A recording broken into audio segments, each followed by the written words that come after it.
Mais on commence par Jean-Philippe Moinet, directeur de la revue Civique et spécialiste des questions d'immigration et d'intégration. Bonjour Jean-Philippe. Bonjour Christophe. Merci d'être avec nous. Alors on va commencer par regarder, peut-être pour remettre un peu en perspective ces fameux flux migratoires.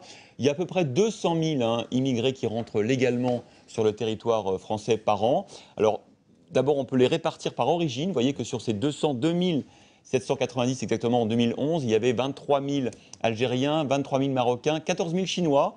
On l'oublie. Et puis alors, c'est drôle, regardez, presque 10 000 Américains au moment où le chef de l'État est aux États-Unis et regarde un peu comment fonctionne l'économie américaine. Il y a 10 000 Américains quand même qui immigrent tous les ans. Puis, deuxième tableau, avant de vous donner la parole, Jean-Philippe, c'est la raison pour laquelle ils migrent. Le regroupement familial, presque la moitié de ces flux migratoires. Étudiants, stagiaires, 65 000. Les migrants économiques, 25 000. Et les migrants humanitaires, je pense que dedans on met évidemment le droit d'asile, j'imagine, presque 17 000. Alors peut-être est-ce qu'on peut mettre tout ça en perspective? Oui, d'abord merci d'évoquer ces chiffres parce qu'on entend beaucoup de choses, parfois n'importe quoi sur le sujet de l'immigration. Donc il est important de revenir au réel avec peut-être deux données complémentaires, deux chiffres, je ne vais pas vous assommer de chiffres, mais quelques-uns quand même sont utiles dans une période où la confusion se fait jour dans toute l'Europe d'ailleurs. La part des flux migratoires, donc des entrants en France ou ailleurs dans l'OCDE par rapport à la population globale d'un pays. C'est toujours intéressant de comparer les choses en fonction de la population globale. Pour les 26 pays de l'OCDE, on voit que le premier pays qui a une forte proportion, c'est la Suisse. Arrive en 5e rang le Canada, 8e rang au Royaume-Uni, 17e rang aux États-Unis et la France, 20e rang. Donc la Suisse, ça explique peut-être que ça va peut-être trop vite pour certains résidents suisses. Alors, avec une particularité qui est liée à la Suisse, c'est qu'il y a beaucoup de migrants des pays voisins, immédiatement, France, Allemagne, Italie, et puis beaucoup de transfrontaliers, avec notamment 145 000 Français qui travaillent en Suisse et qui sont empêchés par les mouvements populistes qu'on connaît dans toute l'Europe. Pour revenir à ce chiffre comparatif, quand même, 20e rang en France par rapport à la population, ça veut dire quoi? Ça veut dire que pour rapporter à une population de 1000 habitants, prenons une petite ville française, 1000 habitants, ça fait 3 migrants entrants. Par an. Par an. C'est un problème national, dit-on. Deuxième chose, solde migratoire, parce qu'on parle beaucoup des entrants, mais on ne parle pas de ceux qui sortent du pays volontairement ou pas. Quand on est sur ce rapport du solde migratoire, ce taux rapporté à la population pour la France tombe à 0,18%. Donc ça fait un couple de migrants à intégrer en France pour une ville de 1000 habitants.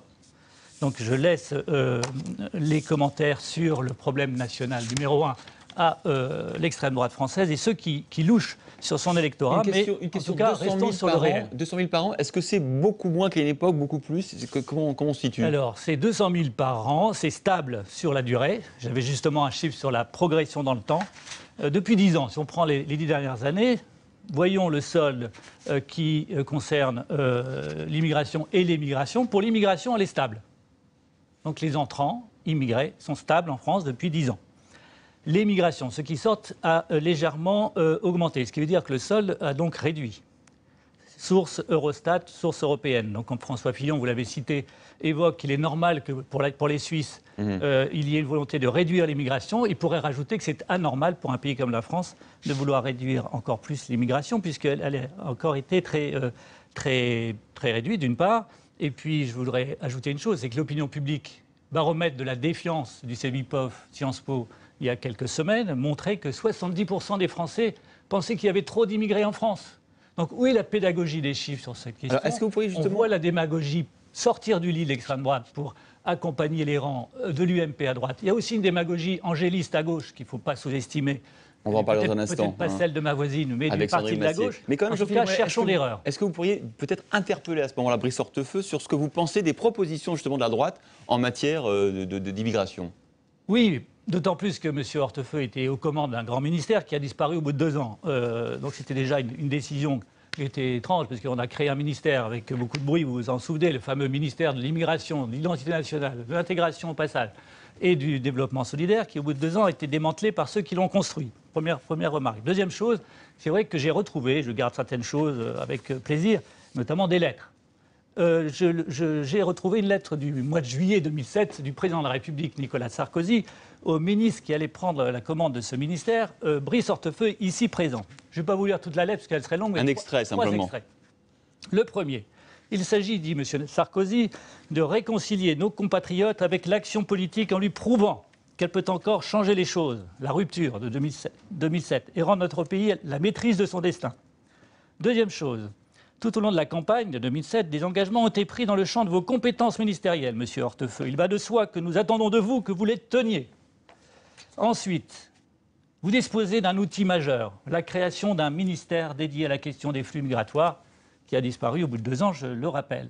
Mais surtout, et c'est là que je voudrais en venir, vous fixerez chaque année des plafonds d'immigration. Le mot quota a été évité, mais c'était le même sujet, selon des différents motifs d'installation en France, et vous viserez l'objectif que l'immigration économique représente 50% des flux migratoires en France, avec une répartition géographique souhaitée différente. Donc en fait, la question que vous posez à Brice Hortefeux, il va y répondre tout à l'heure, c'est pourquoi n'avez-vous pas rempli cette lettre de mission? Pourquoi est-ce que nous ne sommes pas parvenus à 50% d'immigration économique? Et pourquoi vous avez renoncé finalement à cette mission?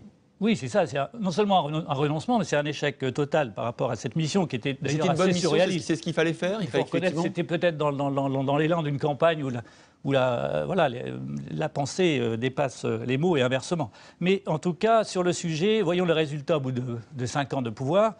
Alors, la fameuse immigration économique de travail est passée de 2007 à 2012 par une malheureuse progression en un mandat, 50 discours et un ministère de 5000 personnes en plus. Donc ça veut dire qu'on n'arrive pas à suffisamment attirer finalement la migration économique pour les besoins de notre pays. On en reparlera après, Jean-Philippe Oinet.